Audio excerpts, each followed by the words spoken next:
Funding for this program was provided in part by the Wyoming Public Television Endowment and viewers like you.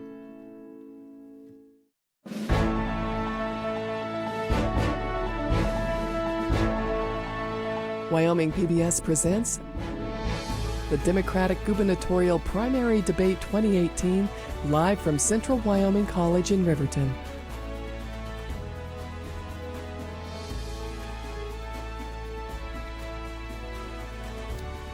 Good evening. I'm Craig Blumenshine from Wyoming PBS, and we're in a little theater on the campus of Central Wyoming College in Riverton for the 2018 Democratic Gubernatorial Primary Debate.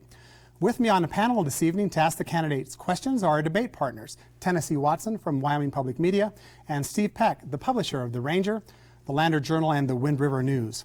All of the Democratic candidates for governor are with us this evening. On the stage tonight are Rex Wilde, Mary Throne, Ken Kastner, and Michael Green. All the candidates have been briefed and have agreed to the rules for tonight's debate, and the order that they're on stage this evening was randomly chosen before the debate this evening. We are broadcasting live on Wyoming PBS and to listeners on Wyoming Public Radio. The first question in lieu of opening statements has been given to the candidates, but after that, the candidates have not seen the questions that they'll be asked this evening. We are asking a set of questions that now bank over 100, submitted by viewers of Wyoming PBS and listeners of Wyoming Public Radio, and also crafted by Tennessee, Steve, and myself. So we want to get right to the debate. We've got lots of questions to ask this evening, and we're going to begin with our first one to Rex Wilde. Rex, please tell us, why do you believe you're the most qualified to be Wyoming's next governor? First and foremost, I don't believe I'm the best qualified. I'm running for water. Water is my passion. This state is the headwaters of the Columbia, Colorado, Missouri River drainage systems, and we give our water away, people. These antiquated laws from the late 1800s and stuff, that's crap. We need to readjust those, make those things right and stuff. I'm also for tourism and marijuana, legalized marijuana, recreational and medical. Medical should have been here years ago and stuff. And the thing about the marijuana is we need revenue to fight for our water. And all of our revenue from marijuana would go for education and water. Thank you. Mrs. Throne. Thank you. Thank you to Wyoming PBS, and thank you to our panel of questioners for being here. I'm Mary Throne, and I'm running to be the governor for all of Wyoming. I'll bring an independent voice to the governor's office that will evaluate ideas based on their merit, not on whether they're from a party. In Wyoming, we value independence, and we need our governors to always be speaking for the entire state and standing up for Wyoming. I grew up on a ranch west of Gillette on Wild Horse Creek, so I grew up around the energy industry and agriculture. I left to attend college and law school to see the world, but I made my way back to Wyoming in 1992, met my husband, and shortly thereafter, we had children, and I spent 10 years in the legislature, building coalitions, learning about the issues Wyoming faces, and developing a reputation for just getting the job done. And I think that's why I'm the best qualified to lead the state. Thank you, Mrs. Throne. Mr. Kastner. Hello, I'm Ken Kastner, and I'm going to say toast to the ladies of the Arapaho Nation tonight, because I think we deserve to get everybody including into this debate. I'm a candidate who is a dreamer. And the reason I'm a dreamer is because my family first was on Ellis Island on my dad's side, and my mother's side came in through South Texas. My mother was born 7th of March, 1929 in Cottier, Wyoming. Now it doesn't exist anymore, but it's a little town in Goshen County. However, I grew up in 1950. I was born there, and I grew up in Cheyenne, Wyoming. I moved 110 miles east, or west, excuse me, to Out Mountain, Wyoming, and I ran a business for 20 years. So basically, I'm here because I think I can offer you a lot, and the way I can offer you, it's taken me 16 years to get back here. I know every legislative office, I know city councils, I know everything. I ran in 2002, and I'm back for a rematch. Thank you, Mr. Kastner. Mr. Green. Thank you, PBS, and the audience. I'm Michael Green, and basically, as a native person, I've seen where the state has been declining rapidly since the 70s in the quality and quantity of life. There are, I would like to see as a governor's office that the diversity that the governor has employed and deeper details and everything. And if we could just have a change in our policies, not more like the drill and tap, but diversify everything, the economies, I would go for that. I would go for even coming to the 21st century and making the marijuana and the hemp laws legal for the state to be used. Thank you, Mr. Green. Our first longer form question now by Steve Peck for Mrs. Throne. Thank you. Good evening, candidates. I appreciate the opportunity to participate. Mrs. Throne, in 2012, Wyoming delivered Mitt Romney the second highest voter percentage he received in that election. And in 2016, Wyoming delivered Donald Trump his highest voter percentage. The Republican Party's majority in the Wyoming legislature is overwhelming. Is running for statewide office as a Democrat in Wyoming a lost cause? I certainly hope not, Mr. Peck. You know, in Wyoming, we have a long tradition of voting for the person over the party. And I find that as I travel the state, which I've been doing for nearly a year now, people are receptive to my message of bringing change and a fresh perspective to Wyoming. It's also been 52 years since Wyoming has elected back-to-back Republican governors. And I think that's because Wyoming people value independence, they value common sense, and they really value someone who can just get the job done. And I don't think it's a lost cause. I think I have the message for moving Wyoming forward, and voter by voter, town by town, county by county, I'm taking that message across the state. Thank you. Again, we ask the audience to please hold your applause until the end of the debate. Mr. Kastner. Well, I want to say this. All I've heard since I started this campaign, and I've watched everything that I've watched, is that we're forgetting one person, and that is you, the people. I'm a candidate who believes in the people first. The governor is nothing more than an agent and spokesman for all of you, and that's where he and she should be. And basically what I'm seeing here in our campaign is, yeah, we are outmatched. There's no doubt about it. They have the funds and the availability. We stood on a stage last night in Casper, and we pretty well were done in a few minutes. And then we sat through the 16 or the huge round of questions at the debate last night for the Republicans. I did. And basically, we've forgotten one thing. Wyoming runs by the heart and the soul of the people in this room, and everyone that works behind a cash register, everybody who works their lives off in this state wants to be here, and that's what we should keep here. Thank you, Mr. Kastner. Thank you. Mr. Green. I feel like change is needed, and in it we should start looking at Democrats. I have been a Democrat for a long time, and I have not, I don't support the way that the Republicans have. Every single commercial I even hear is I'm a conservative. They start off with a conservative instead of what I am going to do for the state of Wyoming. And therefore, I'm just saying, why do we need to do this? Let's have a change right now. Thank you, Vote Mr. Green. Democratic. Thank you, Mr. Green. Mr. Wilde. You know what? I don't vote for the party. I vote for the person. That's all there is to it. I vote for the person. And you know what? We've got some people on the other side with a lot of money running and everything, but their ideology is something that is to be sequestered because they have no clue. You got people telling you they're going to create thousands and thousands of jobs and keep our youth here and stuff, and then they can have their families here. Well, Sam, what's wrong with letting our youth go out into the big world, and how are you going to create these jobs? Are these magic jobs, you know? Then you got this other guy who says, I will spend whatever it takes to win. I will spend whatever it takes to win. Well, Foster, don't you know that Wyoming people are hard-working people? with values, pride, and integrity, and we won't be bought. We will never Thank you. be bought. Thank you, Mr. Wilde. Thank you. Mrs. Throne, you have an opportunity for rebuttal. I don't think there's any need. We can go on to the next question asked by Tennessee Watson for Mr. Kastner. Mr. Kastner, 30 states have legalized medical marijuana. Should Wyoming join them? Why or why not? Well, first of all, that's a tough question.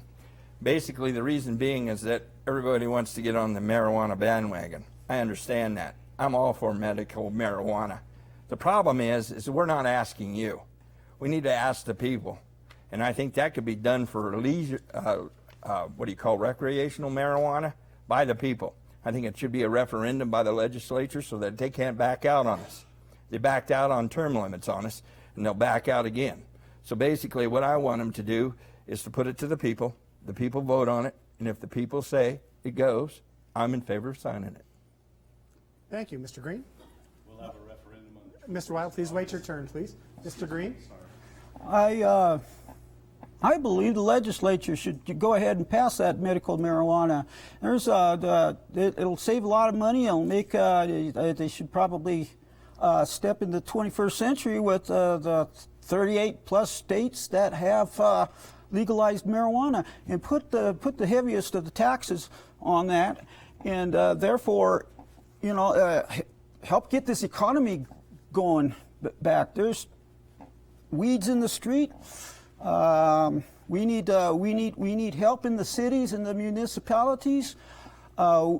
We need to raise this revenue. So we should maybe look at the medical marijuana, maybe even the recreational marijuana, and especially situations like hemp to help the farmers. Give another help to diversify the economy. Thank you, Mr. Green. Mr. Wilde. I think everybody knows where I'm coming from.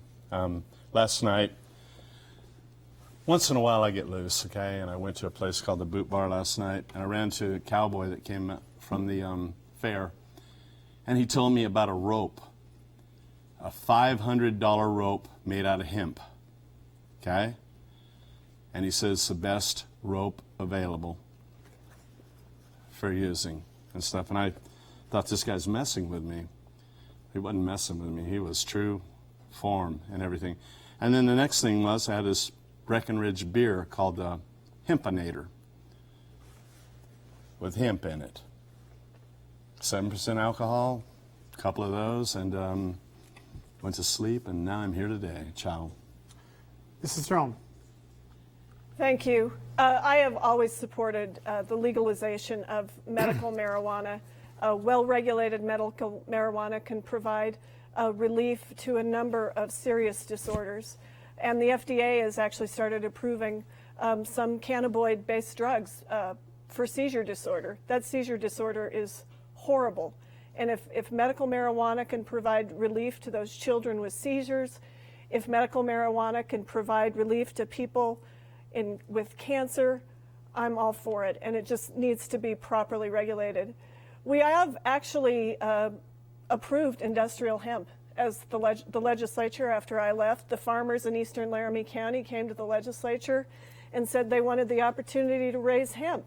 However, you need new leadership in the governor's office to make it happen, because the current governor was never really a fan, and so it's not happening. And that's why you have to have somebody in the governor's office who knows how to get these things done.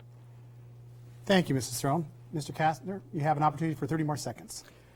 Well, I've heard a different rumor. I've heard that the stalling part is the federal government. They haven't legalized the hemp release for farmers across America. Now, I don't know if that's true or not. However, I'm in favor of hemp too. Anything that can bring diversity and jobs to Wyoming is due our respect in the House, in the legislature, in the Senate, and the governor. We're your spokesmen. We speak to you. We represent you. Thank you very much. I'll be asking the next question for Mr. Green. Mr. Green, why have Wyoming's low taxes not led to a diversified economy?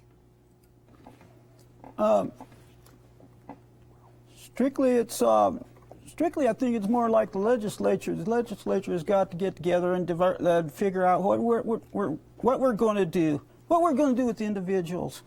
Not everybody can go out to the oil field and just, help contribute to the economy of the oil field, whether it's successful or not.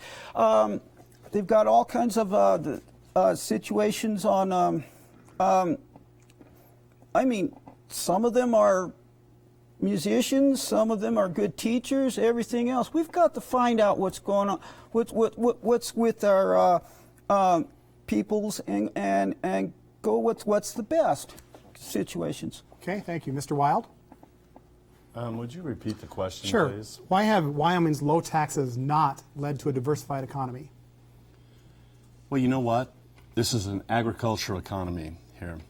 Ranching, farming, and we do have our cities with our inner chambers of commerce and stuff doing their thing and everything and stuff. But here's the thing, people. We need to legalize marijuana, and that's the bottom line. Last year, Colorado, $247 million, okay? You break that down by population, they have 5 million. That's 49.2 million per million. We're a 500,000 plus, that's 24.7. Plus, we have Nebraska, South Dakota, Montana, Idaho, and Utah. And we need to do it. We need to do it, people. Wake up. Don't snooze, lose, you know. Thank you, Mr. Wilde. Mrs. Throne? Thank you.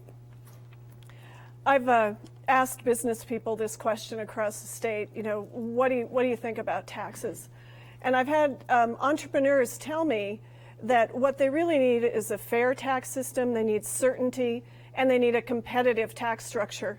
And when they look at our really low tax structure and where our money comes from, 70% of our revenue in this state comes from coal, oil, and natural gas. And so when a business in a different area looks at our tax structure and they know that those things go through up and down cycles, they're worried that we don't have stability. And they are worried that they're going to come into the state and get hit with something monumental because they know we can't sustain the same level of services in the future just relying on those same three things. So we need a realistic tax structure, and that will actually help attract business. And we also, of course, need to work on our workforce development and keeping our communities strong to attract businesses. It's not all about taxes. Thank you, Mrs. Throne. Mr. Kastner? In 1969, I was working on a ranch in Cheyenne, Wyoming with Doran Loomis, Cynthia Loomis's dad. And in 1969, he said, "Ken, do you love this state?" I said, "Sure do." And he said, "Well, you're going to lose it." And I said, "Well, how's that?" He says, "It's going to be bought up, and it's shrinking already." And the reason it's shrinking is we don't have an income tax, but nobody wants an income tax. But we do have a tax that's available. It's called a 2% sales service industry tax. The legislature talked about it in 2017. And basically what that would do is it takes everybody in this room, including this businessman, and it says 2% will be put away for 10 years. That's what I'd like to do, just like Stan Hathaway. Put it away for 10 years, and then we tap it.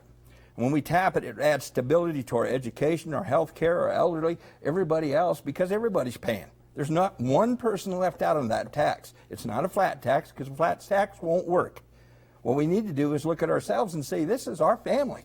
Thank you very much, Mr. Kastner. You have an opportunity for 30 more seconds, Mr. Green.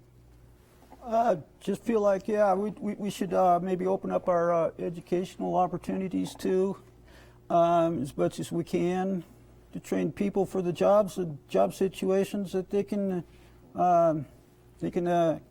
comply with. Thank you very much. Next question by Mr. Peck for Mr. Wilde. Mr. Wilde, a new data analysis shows that some of the widest income inequality gaps in the nation are here in Wyoming.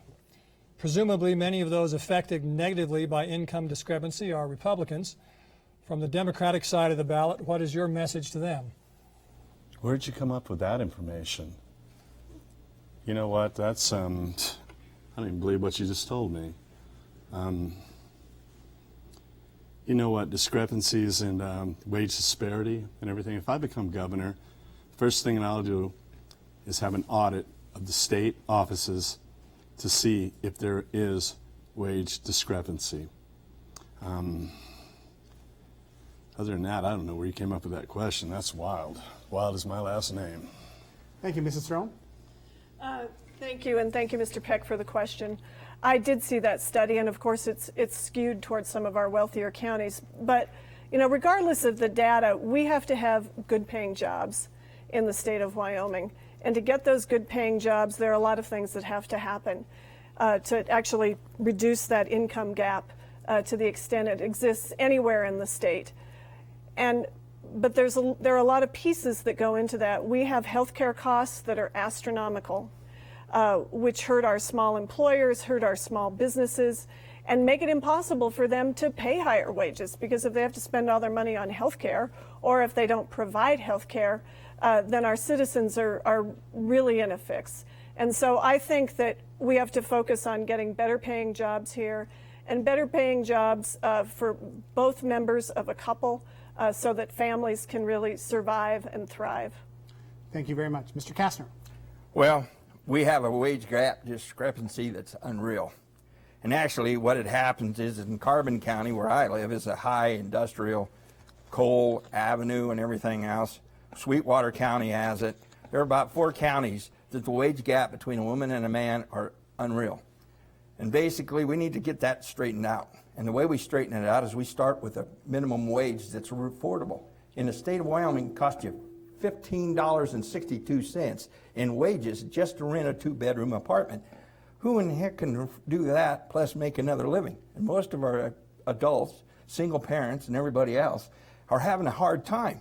And the reason they're having a hard time and the reason they're leaving the state of Wyoming is they can't make it. We've got to make it affordable. We've got to make it so that they have a living wage. And that's only going to be done by the courage of the legislature and the governor to listen to the people. Thank you very much. Mr. Green.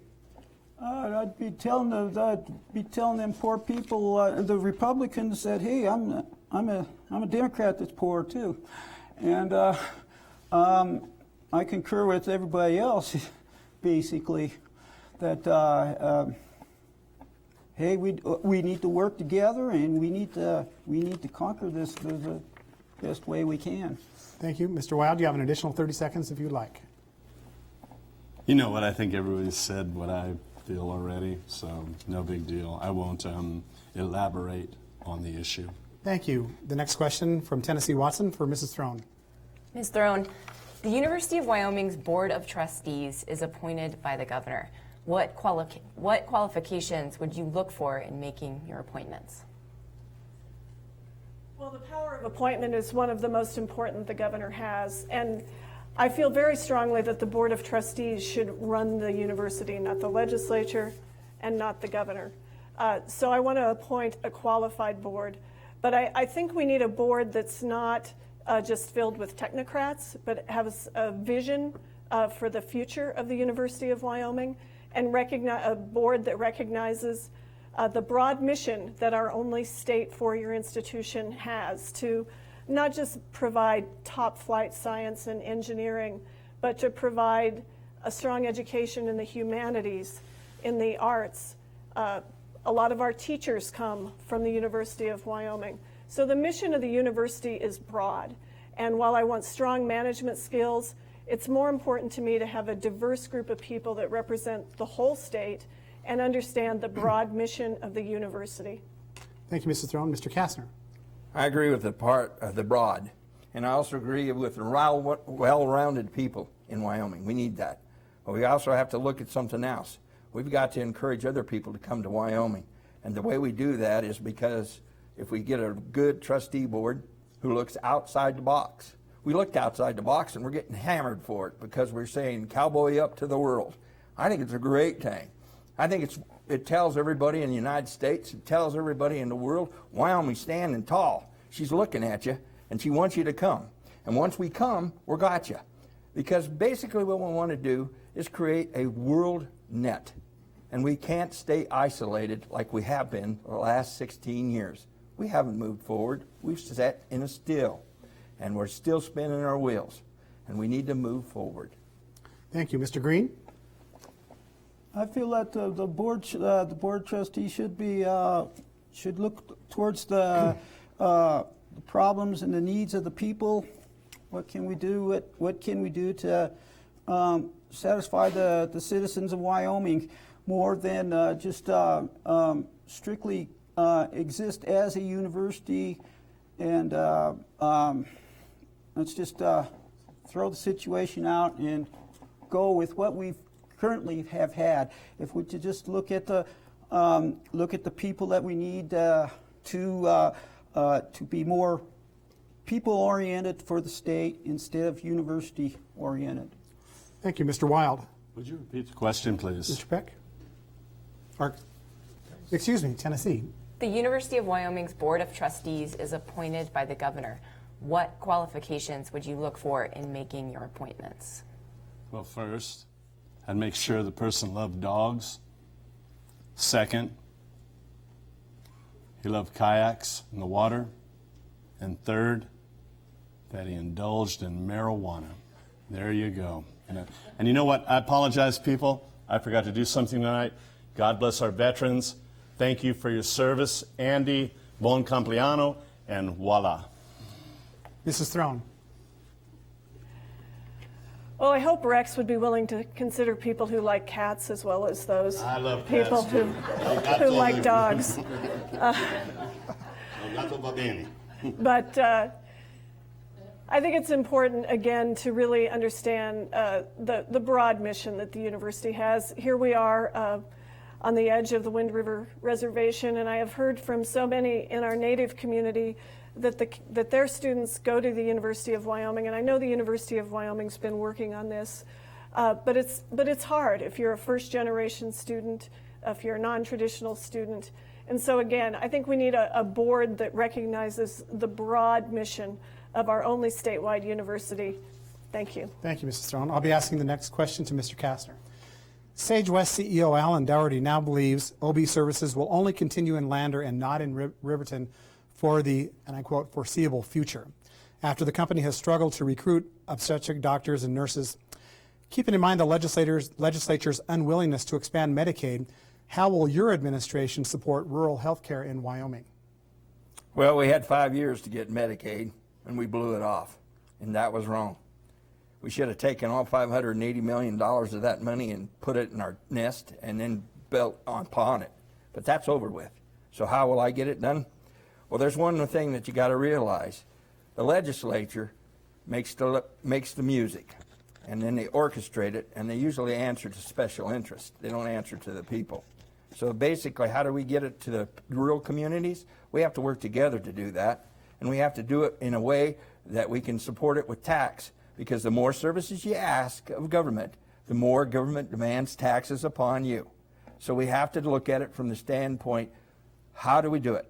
Well, I got the idea. I said it in 2002. That's a service tax. It's written up in the Casper Star. It's been there for 16 years, and nobody wants to take a look. I'm willing to do it. Thank you. Mr. Green? Could you repeat the question? Sure. Sage West CEO now believes that OB services will only continue in Lander and not in Riverton for the foreseeable future after the company has struggled recruiting OB doctors and nurses. Keeping in mind the legislature's unwillingness to expand Medicaid, how will your administration support rural health care in Wyoming? I feel like all our health care is kind of degrading a little bit. It's going slowly. We ought to make some kind of a national tax, like Bernie Sanders had been saying, maybe a universal health care system, or look at it and go with it for everybody, not just in the rurals. And I feel like if we get the economy rolling in the state, goodness, we could help keep doctors and nurses coming in. You know, I mean, with place to live, place to recreate, a place to do whatever the nurses and the doctors would want. Thank you. Mr. Wilde? Wow. You know what? I lived 6 years of my life in northern Italy, 3 in the Army, and I went back and worked at a winery for 3 years. And I was in socialized medicine, okay? Let me tell you, people, it's great. It's wonderful. We've got our legislatures up there, Mr. Enzi, Mr. Barrasso, and the girl and stuff. They all said that this big health bill was going to be great and everything, but then the Republicans voted it down. They didn't want to have it and stuff. People, what I want to say to you is, why do we not have health insurance like they do? Are we not as good as them? What are we? Chop something? You know what?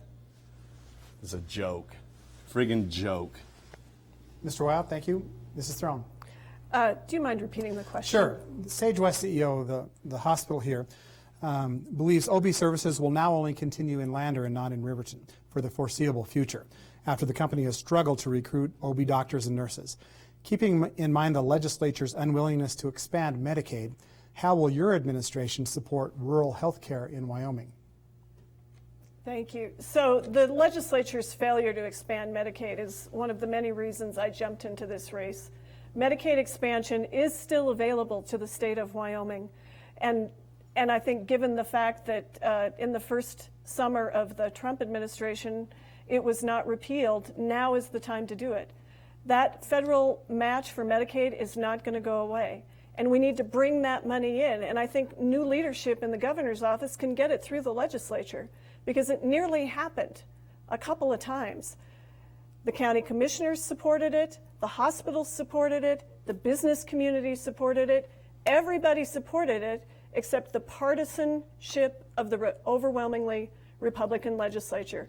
Until we move away from the extreme partisanship that has now taken hold in Wyoming, we can't solve any of our health care problems, much less making sure that women in Riverton don't have to go all the way to Lander to have their babies. Thank you. You have an additional 30 seconds, Mr. Kastner. Yes. Well, you got to realize there's a big lobby, and it's called pharmaceutical and insurance. I talked to a doctor in Wyoming just recently on Facebook. He gave me a little heads up. He said, you know, Mr. Kastner, if we could just do our jobs, we'd save a lot of people a lot of money. But we have to take extra tests. We have to do extra things so that we don't get sued. And it affects our hospitals. It affects everybody. So what we should be doing is looking at the lobbyist system. Thank you very much.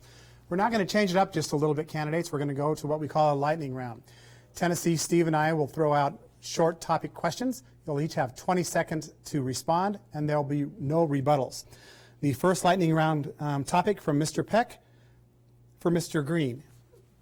Matt Mead. Mr. Wilde, please. Sorry. I apologize. He was and timer, let's start the clock again. Mr. Green. okay. He was a Republican that had totally different views. Afterwards, he's kind of mellowed out, and maybe he finally was going into diversification. Let's go into total diversification. Okay, Mr. Wilde, 20 seconds. You know what? Wouldn't it be something to be a governor for 2 terms and go down as being recognized for nothing but the Endow program? The Endow program. Yes, it's going to take 2 or 3 more administrations to get it clicking on all 4 cylinders. Thank you, Mrs. Throne. Thank you. I've prided myself in the legislature on being able to work across the aisle, and I have found it possible to work with Governor Mead, and I applaud him for his public service. But it's been difficult for him to get things done because he cannot be independent of the party that controls so much of the debate in Wyoming. And he's had a lot of good ideas, but he just can't get them through. Thank you. I consider it managing. You got leaders and you got managers. Managers maintain the status quo. Leaders lead. They get out in front, they listen, act, and make decisions soundly to you as agents. That was leadership. It's been leadership even since Friedenthal. It's not leadership, it's management. Thank you, Mr. Kastner. The next lightning round topic from Tennessee Watson for Mr. Wilde. Guns in schools. Guns should not be in schools, but we need to protect our students. What's going on today is just is something else, but we need to protect our kids in school. And if it's teachers carrying guns, our security people carrying guns, we need to protect our students.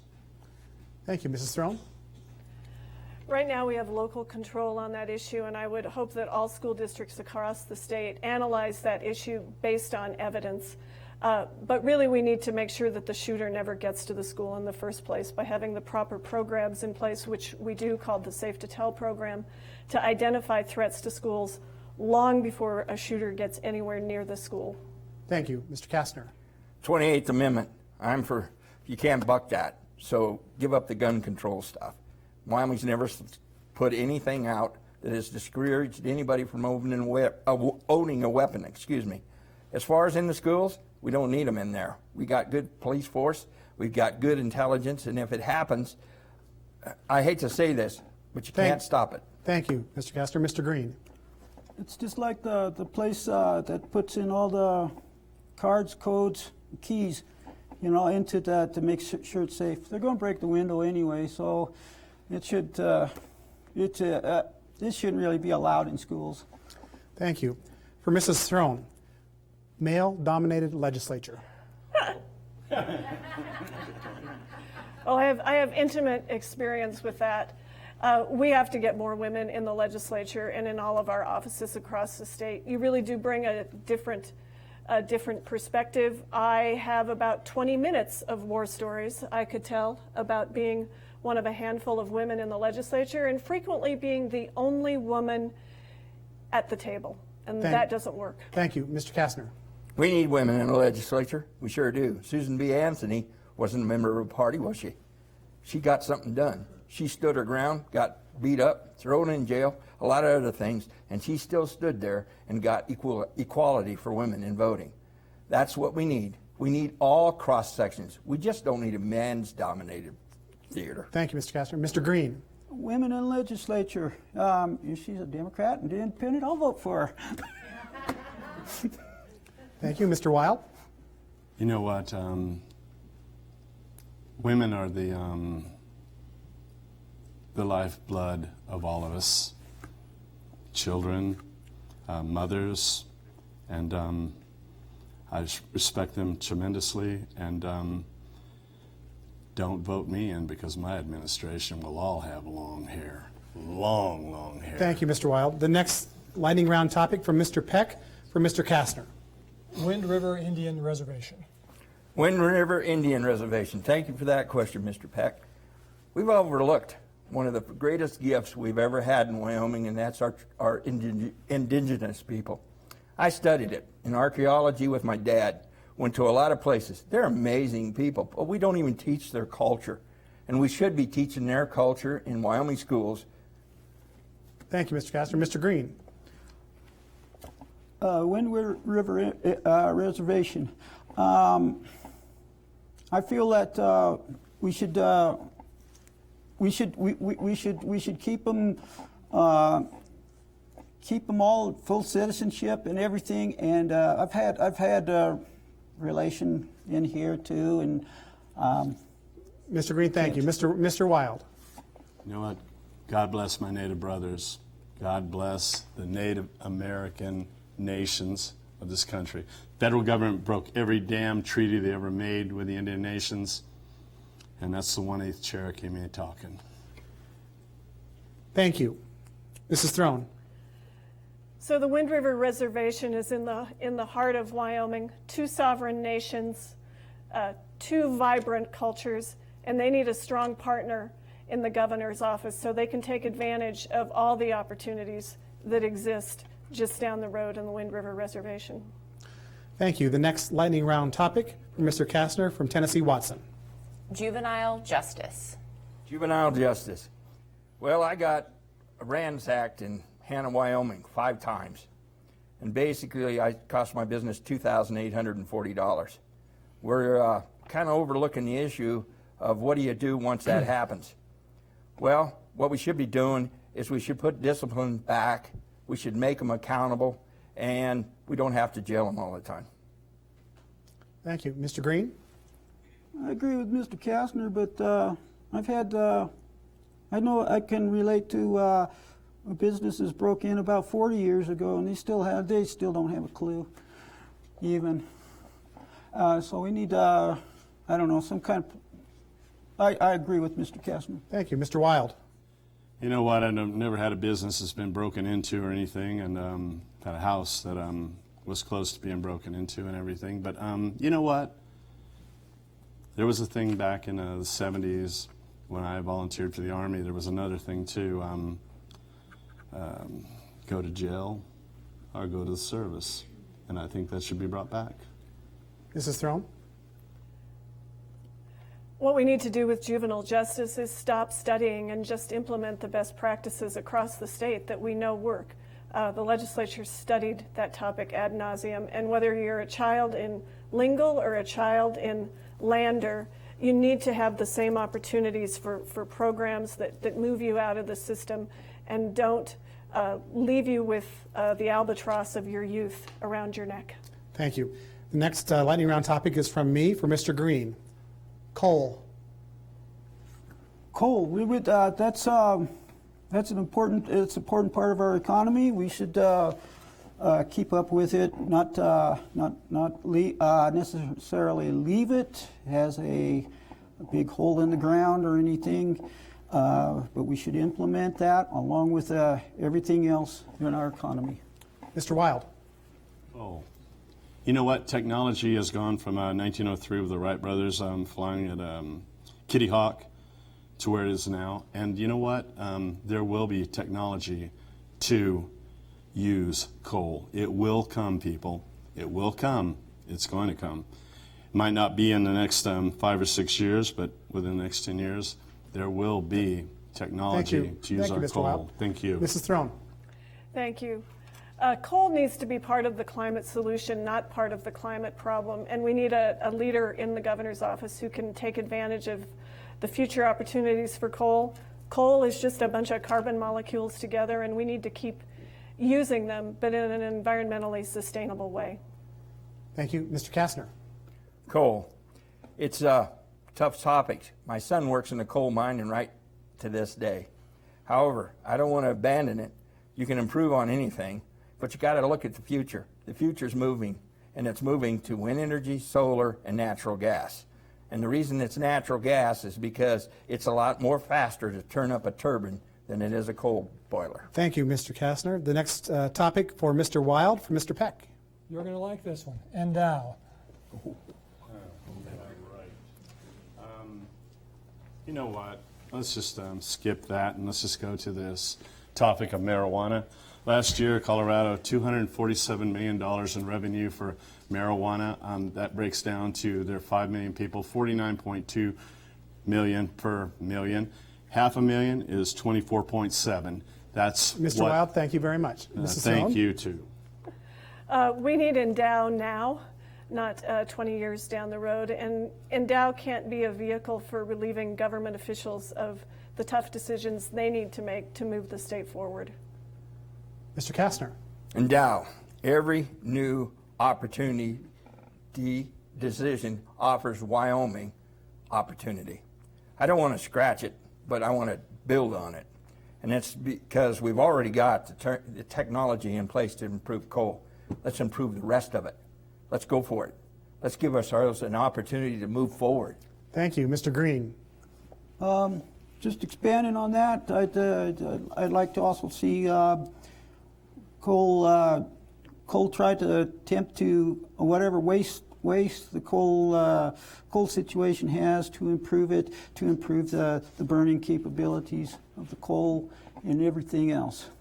Thank you. The next lightning round topic for Mrs. Throne from Tennessee Watson. Immigrant detention. That is a federal issue, but I have said that I oppose private prisons, and I certainly oppose the construction of a private immigration detention center in Uintah County. Thank you. Mr. Kastner? Well, anybody that groups people into one group is a peewit in my mind. And that's because we don't want to do that. We've done it before. We've even got a history of it. And we need to take that into consideration. I don't favor a private prison. I don't favor putting people into a prison, separating them from their race. I had 10 Bangladesh students. I can come on that later. Mr. Green? I feel like we've got the wrong people. We're jailing, imprisoning, holding back. U.S. Congress should maybe look at the top guy. Mr. Wilde? Check out what's going on, huh? We separate children from their mothers, and you know what? This is the equality state, people, but it's not the equality country. The final lightning round topic for Mr. Kastner, statewide diversity. Statewide diversity. Statewide diversity will only come with stability. And stability is we have to become stable. And the way we become stable is we have to look at ourselves and say, what are we willing to do? And that is, we're going to have to come forward as a people and stand together and say, we're going to do this, and we're going to do it together, and we'll represent you. Thank you. Mr. Green? I'm very much for statewide diversity. The only thing is I'd like to expand on it. What the governor has kind of already started. He started a little bit. Let's go for more. Thank you. Mr. Wilde? You know what, people? We got the best farmers in the world. They can grow it. We need technicians in the labs. We need dispensaries. And we need to go with it and do it. You know, it took 17 years for the lottery. It's returning funds now and everything. Let's not wait 17 years to do this, because it won't happen. Mr. Wilde, I'd encourage you to stay with the topic, if you would, please. Mrs. Throne? Thank you. I think in Wyoming we don't need to just diversify our economy, but we need to build on the diverse ideas we have across the state, the diverse people we have across the state. Wyoming is actually a state of immigrants and a strong Native community. We need everybody across the board coming together to solve our problems. Thank you. Candidates, we're now going to resume our longer form questions. Again, you'll have a minute to respond to each of them with rebuttal. The next question for Mr. Green from Mr. Peck. Mr. Green, most of Wyoming's commercial airports have faced difficulty in attracting and maintaining reliable air service in recent years. Some communities have paid minimum revenue guarantees to airlines in order to ensure better service. And now there's a statewide initiative that could include a somewhat similar platform of government assistance for air service. Some call this corporate welfare or an unnecessary subsidy, while others say air service ought to be viewed as something more like a public utility. Do you have reliable air service where you live? And what's your view on guaranteed assistance for air service in Wyoming? I don't personally know what the situation is at the Sweetwater County Airport, but I could say, yeah, we need to, we could look on that to help our economy stabilize, grow, and maintain ourselves. I'm sure that a lot of companies depend on the air service to and fro, especially the private services in the state. Thank you, Mr. Wilde. You know, I can say anything I want to up here because I'm a gubernatorial candidate. And here's the thing. 30 years ago, Tom Bowman down there in Cheyenne said, hey, we need to have a regional airport, okay? He got kicked around. It didn't happen. You got the Bullford Ranch out there. It would be the perfect opportunity. You got the National Guard. If you moved them, you would have all of the services. You would have funding from the federal government and everything to have a regional airport. And, you know, I would love for it to be in Casper because it's in the state, but there you would have people coming from Nebraska, South Dakota, also Utah, and northern Colorado. And then that property that is an airport right now in Cheyenne would be ultimate resources for revenue for, you know, to sell. We need to have a regional airport, people. We need to have an airport. Don't even have an airport. Wow. Thank you, Mr. Wilde. Mrs. Strong. Thank you. Hear from business people across the state and economic development experts that our lack of reliable commercial air service is another impediment to growing our future. And so the subsidies have been problematic, haven't worked across the board. So I want to give this new idea that came out of our own Wyoming Department of Transportation to develop essentially sort of a government charter service to provide service. In Cheyenne, I go to DIA. But we need to have reliable air service across the state.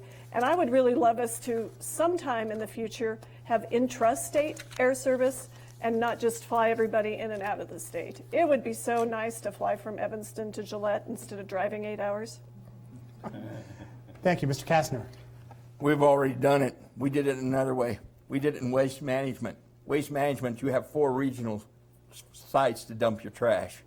You could do 4 regional sites in Wyoming the same way.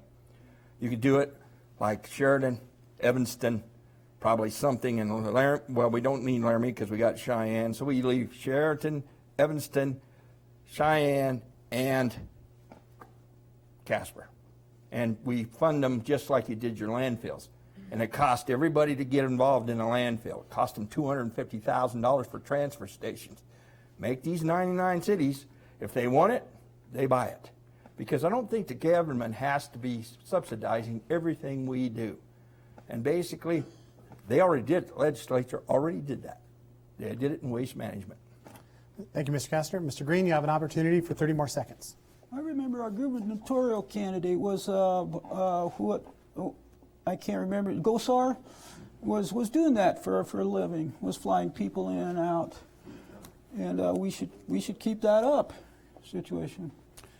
Thank you. The next question for Mr. Wilde from Tennessee Watson. We've seen cuts to school districts' operating budgets, and how are we going to fund school maintenance and construction? I've told you, marijuana, people, marijuana is the avenue for resources. If you don't see it, you don't get it. It's there. It's time. We need to do it. Colorado, okay? We've got all this stuff for the schools and all this other money for things and everything. Here in Wyoming, we can't even build a school, all right? Let's do it. It's time to do it, people. Wake up. You young people out there, make damn sure you vote. Thank you. Mrs. Throne? Funding school capital construction, including new construction and maintenance, is a constitutional obligation of the state of Wyoming. So we don't really have the option of not doing it. We have just recently have $100 million in extra income from the Permanent Mineral Trust Fund. We need to use our investment funds wisely to build long-term. I happen to live in a county that's growing.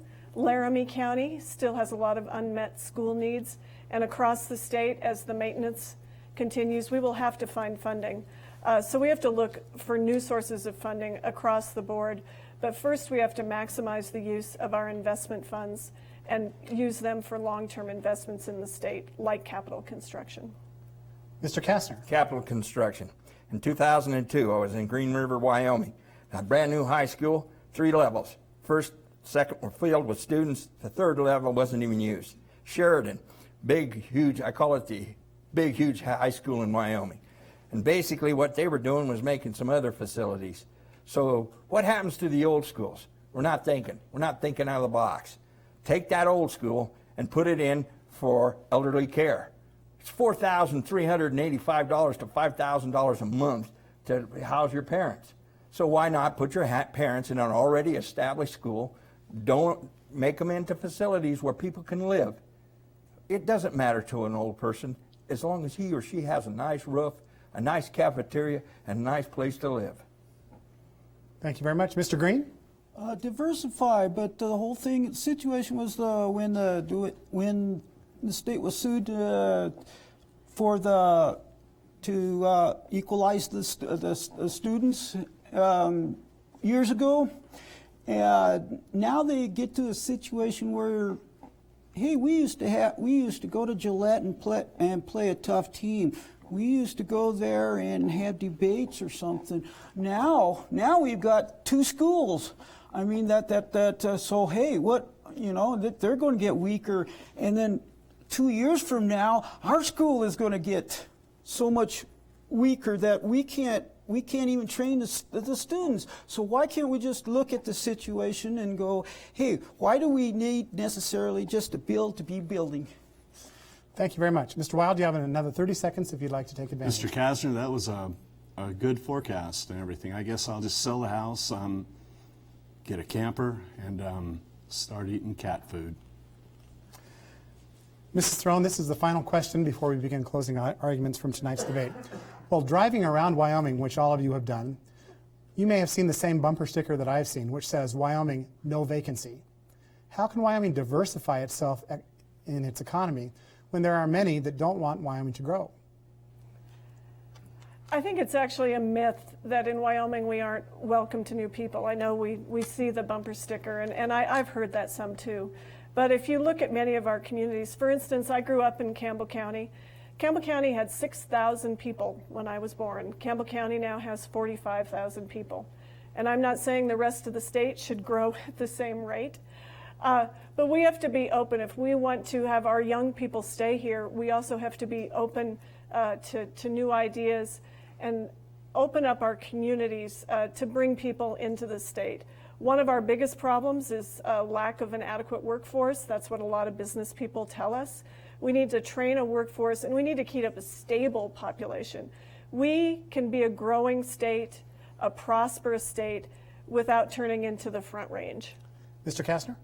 Well, when I was growing up, it was live in Wyoming, fish in Wyoming, shop in Colorado. You know, live in Colorado, shop in Colorado. That's all changed. That's bogus.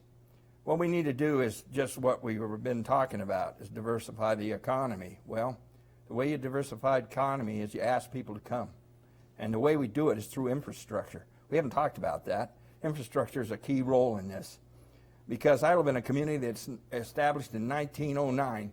And in 1909, you know what I do today to heat my business? I cut 17 cords of wood every winter to feed my boiler, 1929 boiler in my basement.